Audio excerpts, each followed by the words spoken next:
नमस्कार मित्रों, कुंडली क्या है चैनल में आप सभी का स्वागत है। मित्रों, आज मैं जिस टॉपिक को लेकर आया हूं, अगर आप उस टॉपिक को समझ गए, उस विषय को समझ गए, तो मुझे और उसके अनुपालन करने लगे तो मुझे पूर्ण विश्वास है कि आप अपने जीवन में सफलता के चोटी पर पहुंच जाएंगे तथा आपके जीवन की सारी समस्या 1 मिनट में समाप्त हो जाएगी। समस्या दूर करनी है तो आज के टॉपिक को, आज की जो वीडियो है, इसको एंड तक देखना होगा। और एंड तक देखने के बाद मैं ये नहीं कहता हूं कि आप शिखर पर पहुंचने का मतलब आप पूरी चोटी पर, आपकी समस्या जरूर समाप्त हो जाएगी। एंड तक देखिए और उसका पालन कीजिए। आज हम लाए हैं, आप अपने इष्ट देव का चुनाव कैसे करें।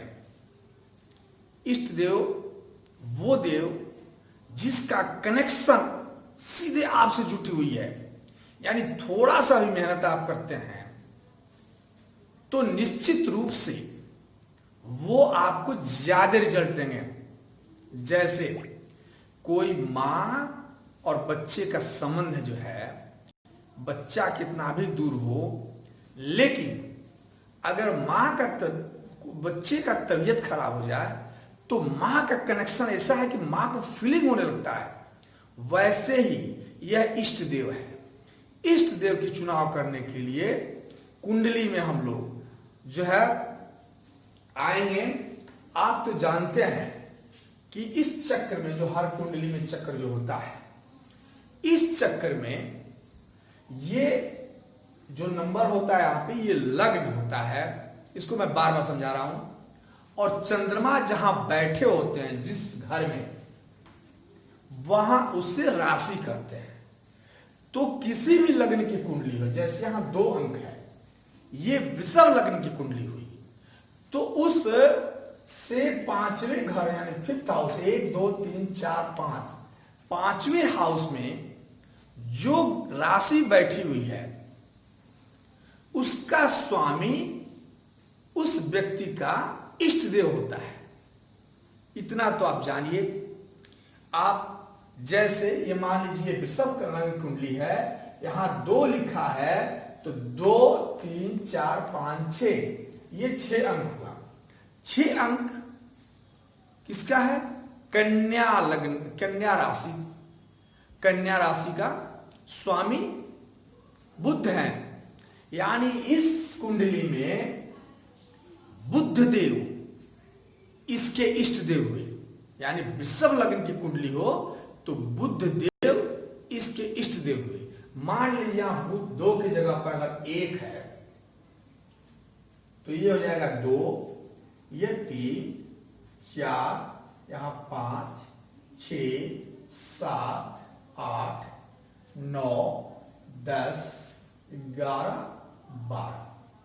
तो 1 जो लिखा है, 1 अंक, यानी मेष राशि, मेष लग्न की कुंडली हो गई।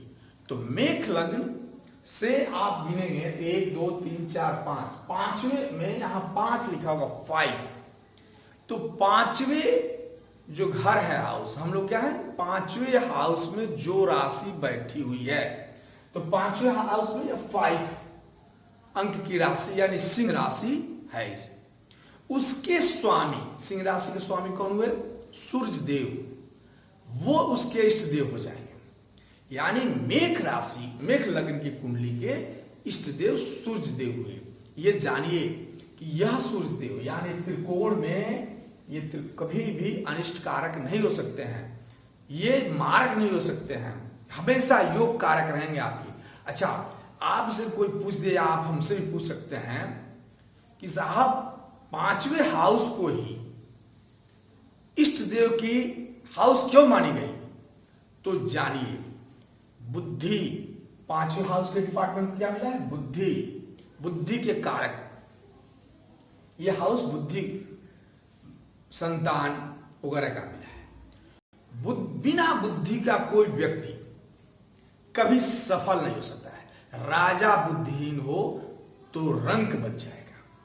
बुद्धि जीवन का सबसे इंपॉर्टेंट है। इसलिए बुद्धि जहां जिस हाउस को मिली है, डिपार्टमेंट है, वहां जो राशि बैठी हुई है उसके स्वामी को इष्ट देव कहा जाता है। ठीक है। अब दूसरे टॉपिक हम आते हैं कि आप पिछले एपिसोड में जाने कि हर ग्रहों की डिग्रियां मिली हुई हैं, यह मैंने बताया था। और डिग्रियां फोर्स दे रही हैं कि नहीं दे रही हैं, यह आपको देखना है। कितने डिग्री पर फोर्स 100% मिलता है, यह भी आपने जाना कि 13 डिग्री से लेकर जब 19 डिग्री तक होगा, 13 से 18 दिन तक, तो ये 100% फोर्स होगा। लेकिन मान लीजिए किसी को के कुंडली में कोई ग्रह 0 डिग्री पर हो, बाल्य अवस्था में हो, मृत अवस्था में हो, तो उसको एक्टिव करने के लिए क्या करें, यह प्रश्न है। उसको एक्टिव कैसे किया जाएगा? तो जान लीजिए, जो हमारे इस विद्या के अंतर्गत ज्योतिष विद्या, जिसको ज्योतिष साइंस भी कहा गया, ज्योतिष विज्ञान मतलब हर ग्रह आज से हजारों साल पहले जो ऋषियों ने फिक्स कर दिया, लिख डाला कि अमुक डिग्री पर अमुक प्लैनेट बैठे हुए हैं, आपके शरीर पर उनकी रोशनियां इतनी डिग्री पर आ रही हैं, वो आज भी है। इसीलिए हजारों साल पहले लिखी गई कि कौन कब सूर्य ग्रहण होगा, कितने बजे से कितने बजे तक सूर्य ग्रहण होगा, कितनी बजे से कितनी बजे तक चंद्र ग्रहण होंगे। ये जो फिक्स लिखा गया उस समय, आज भी वैज्ञानिकों के द्वारा उसी तथ्य का क्रियान्वयन किया जाता है या जानकारी दी जाती है।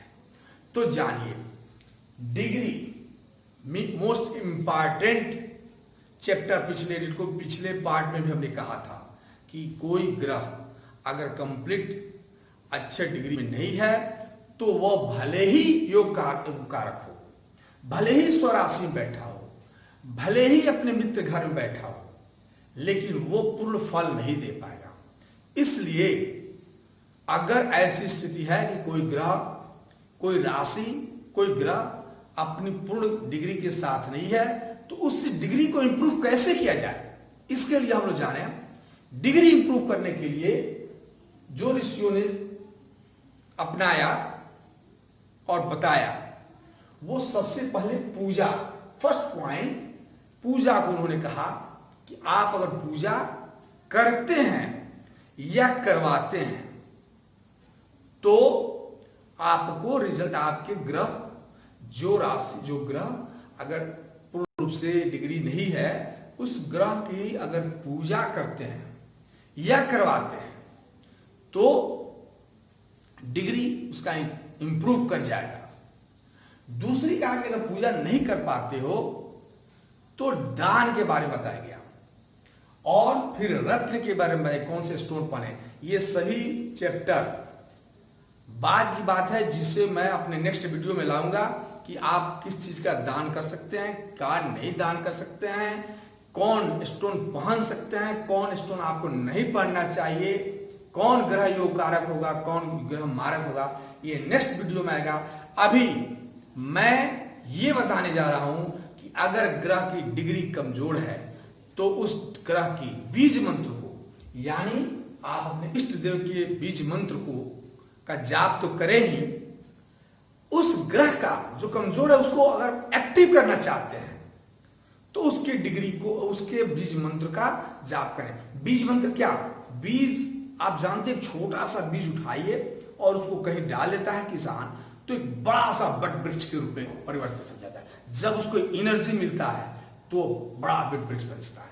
इसी तरह से जब आपके द्वारा इस बीज मंत्र का उच्चारण किया जाएगा तो आपको एक एनर्जी एक्टिव होगा उस ग्रह प्लैनेट के द्वारा, और वो आपको नेगेटिव से पॉजिटिव ऊर्जा की तरफ आपको ले जाएगा। ठीक है, इसलिए मैं बता दूं कि बीज मंत्र हमने चार्ट दिया है।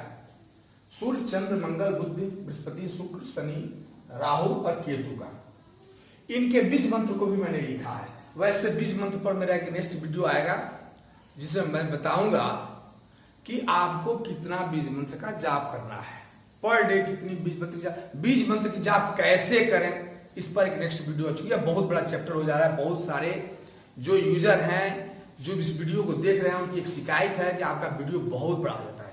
क्या करें, चैप्टर बड़ा है, समझ, हम चाहते हैं कि जल्दी से जल्दी आप कुछ समझ पाए। फिलहाल ये जैसे सूर्य का है ओम घृणी सूर्याय नमः, चंद्रमा का है ओम सोम सोमाय नमः, मंगल का ओम अंगंकाराय नमः, ओम बुम बुद्धाय नमः, ओम ब्रह्म बृहस्पते नमः, ओम सोम शुक्राय नमः, ओम सब सहस्राय नमः, ओम राम रहवे नमः, ओम केम केम केतुवे नमः।